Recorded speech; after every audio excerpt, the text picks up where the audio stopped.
اگلی آیت میں اللہ تبارک و تعالی فرما رہے ہیں وَإِذَا قِيلَ لَهُمْ، جب ان لوگوں کو کہا جاتا ہے اتبعوا ما انزل اللہ، جو اللہ نے دین بھیجا ہے اپنے نبی کے پاس اس کی اتباع کرو، اس کی پیروی کرو، اس کے پیچھے چلو۔ قالو، وہ کہنے لگے نہیں، ہم اس کی اتباع تو نہیں کر سکتے، ہمارے پاس تو نمونہ موجود ہے، ہم تو اس کے پیچھے چلیں گے۔ جی آپ کے پاس کیا نمونہ ہے؟ کہنے لگے بل نتبع ما الفینا علیہ آباءنا، جس چیز پر ہم نے اپنے باپ دادا کو پایا ہے نا، ہم تو اسی کے اوپر چلیں گے، اسی کی اتباع کریں گے، وہی کام ہم کریں گے، اور ہم سے کچھ نہیں مانا جا سکتا۔ تو یہ ہے بنیاد گمراہی کی۔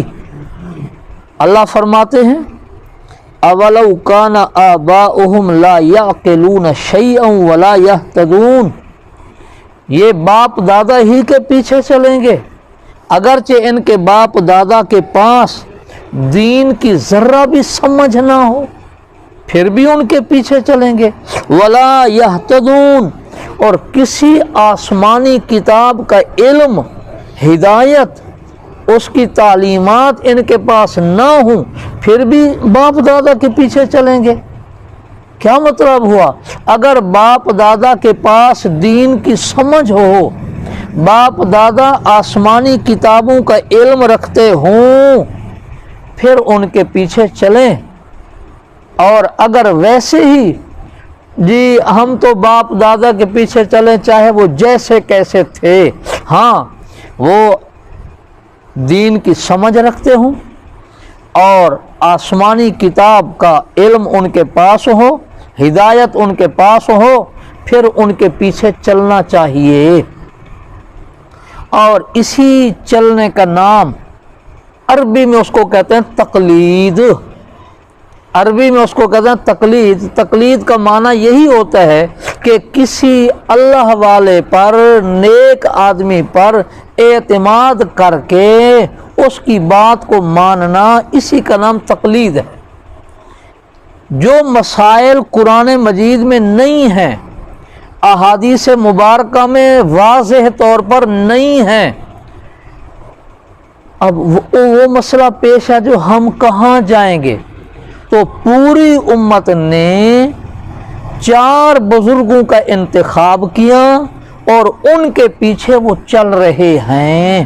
مثال کے طور پر ہم لوگ ہیں، ہم نے امام اعظم ابو حنیفہ کے علم، بزرگی، تقوی پر اعتماد کیا ہے کہ جو چیز ہمیں سمجھ نہیں آتی، یہ ان بزرگوں پر اعتماد کر کے ہم ان کی بات مانیں گے، یہ ہمیں اللہ کا حکم بتلائیں گے، اللہ کے رسول کا حکم بتلائیں گے۔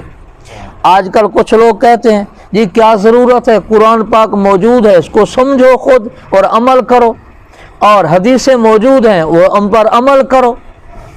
جی بالکل، قرآن کریم ایک سمندر ہے، سمندر جو ہمارے پاس یہ دوسرا موجود ہے، قرآن مجید تو سمندر ہوا علم کا، ایک اور سمندر ہے، اس میں پانی، اس کے پانی میں مچھلیاں اور طرح طرح کی چیزیں، ہیرے جواہرات موجود ہیں، جائیں اس سمندر سے نکال کر آئیں۔ اس سمندر میں جانے کے لیے تیراک ہونا ضروری ہے، ماہر ہونا ضروری ہے، جو اندر جانا بھی جانتا ہو، نکلنا بھی جانتا ہو، ورنہ مچھلی تو جب آئے گی خود سمندر کے حوالے انہی مچھلیوں کی خوراک بن جائے گا۔ قرآن مجید بالکل موجود ہے، حدیثیں بالکل موجود ہیں، لیکن اس کو سمجھنے کے لیے بھی علوم کی ضرورت ہے۔ وہ اگر علم نہ ہو تو یہ قرآن کریم سمجھ نہیں آ سکتا۔